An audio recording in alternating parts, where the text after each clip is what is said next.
नमस्कार दोस्तों। खूबसूरत कहानियों की श्रृंखला में आज सुनेंगे डॉक्टर संगीता झा की कहानी कंगन। तो आइए सुनते हैं कहानी। बचपन से वो कंगन माँ की कलाइयों में देखे थे। रात को मैं और जीजी माँ को ईसा मसीह की तरह क्रूसीफाई करके सोते थे।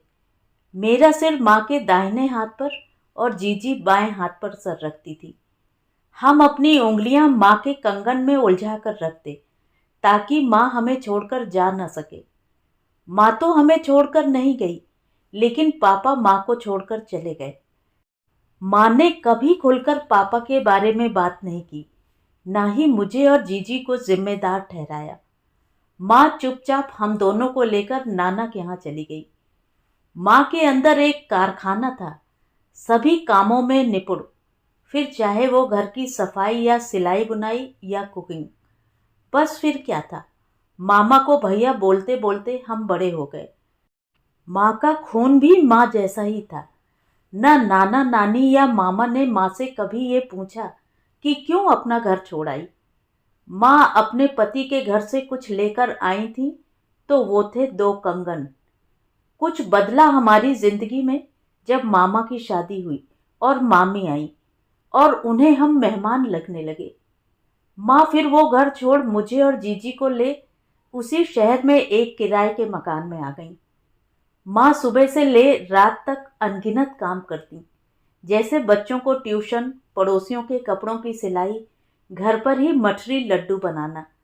लाख तकलीफें आईं, लेकिन वो कंगन पल भर के लिए उनके हाथ से नहीं उतरे। माँ का बोझ हल्का करने के लिए जीजी ने अपने ही सहधर्मी से मंदिर में शादी कर ली। जब वो पति को ले माँ से मिलने आई, तो माँ ने बरसों से जमा किए रुपयों में से 30,000 जीजी के हाथ में रखे, लेकिन वो कंगन नहीं उतारे। मैं माँ की मेहनत और कुछ अपनी लगन से इंजीनियर बन गया। नौकरी भी लगी और छोकरी भी मिली, लेकिन उसे भी माँ में ही खोट नजर आया। मुझसे कहती, इतनी ही अच्छी थी तुम्हारी माँ, तो पति से क्यों नहीं निभा पाई। माँ की चुप्पी और ये व्यर्थ का स्वाभिमान कई बार मुझे भी कचोटता। मेरी बीबी की नज़र हर समय उन कंगनों पर ही रहती। नौकरी तो मेरी ठीक ठाक थी, लेकिन माँ को सुख पहुंचाने का अरमान दिल में ही रह गया। हर महीने की पहली तारीख को बीवी ही पूरी तनख्वाह पर झपट्टा मार लेती। मेरे पैसों से सास और साली के कपड़े आ जाते, पर शादी के बाद मैं माँ के लिए कुछ भी नहीं कर पाया।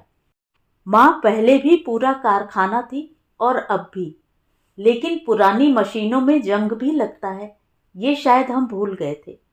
अभी भी जीजी के सारे तीज त्योहार माँ अपनी छोटी सी कमाई से ही करती थी। मेरी बीबी को हर समय भय रहता था कि वो कंगन कभी जीजी की जरूरतों की बलि न चढ़ जाएं, पर ऐसा नहीं हुआ। अचानक पूरी दुनिया में कोरोना नाम का भूचाल आ गया और बहुतों का बहुत कुछ तहस नहस हो गया। माँ के पास ट्यूशन के बच्चे आने बंद हो गए। लोगों ने मठरी लड्डू लेने बंद कर दिए। मेरी तनख्वाह रुक गई। बीबी ने हाहाकार मचाना शुरू कर दिया।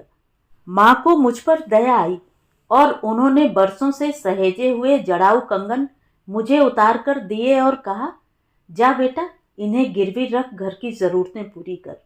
बेचना नहीं, बाद में काम कर मैं ही छुड़ा लूंगी। मैं साहूकार ढूंढता, इससे पहले बीबी ही ठीक पुरानी पिक्चर के कन्हैया लाल की तरह लाला बन गई। उसने कंगनों पर झपट्टा मार मुझसे कहा, मेरे पास मेरी माँ के दिए कुछ रुपए हैं, जब चाहिए ले लेना। पता नहीं माँ ने अपनी चुप्पी मुझे विरासत में दी थी। मैं कायर कुछ बोल ही नहीं पाया। माँ एक मधुमक्खी की तरह दिन रात काम में लगी रही। साथ ही आशा भी थी कि कंगन छुड़ा लेगी। कंगन हाथ से उतारने के बाद माँ की सेहत भी गिर रही थी और खाना पीना भी ना के बराबर हो चला था। मुझे भी माँ के हाथ में कंगन की गैर मौजूदगी पागल कर रही थी। इसी बीच राखी का त्योहार आया और लाला बनी बीबी भूल गई कि घर में माँ मौजूद है। अपनी भाभीियों पर रौब झाड़ने के लिए उसने वो कंगन हाथ में पहन लिए, जो माँ की नजरों से बच नहीं पाए। माँ ने हिकारत भरी नजरों से अपने जिंदगी भर के विश्वास यानी मेरी ओर देखा। और उस रात माँ जो सोई, सुबह उठी ही नहीं। माँ को गुजरे महीने भर से ज्यादा हो गया है, लेकिन माँ की वो नजरें रात दिन मेरा पीछा करती हैं। काश मैंने वो कंगन माँ की कलाइयों में ही रहने दिए होते। तो ये थी कहानी। कहानी आपको कैसी लगी कमेंट करके ज़रूर बताएं। और अगर मेरे द्वारा सुनाई हुई कहानियाँ आपको अच्छी लगती हैं और आप मेरे चैनल पर पहली बार आए हैं तो चैनल को सब्सक्राइब ज़रूर करें, लाइक करें और अपने दोस्तों और परिचितों में शेयर भी करें।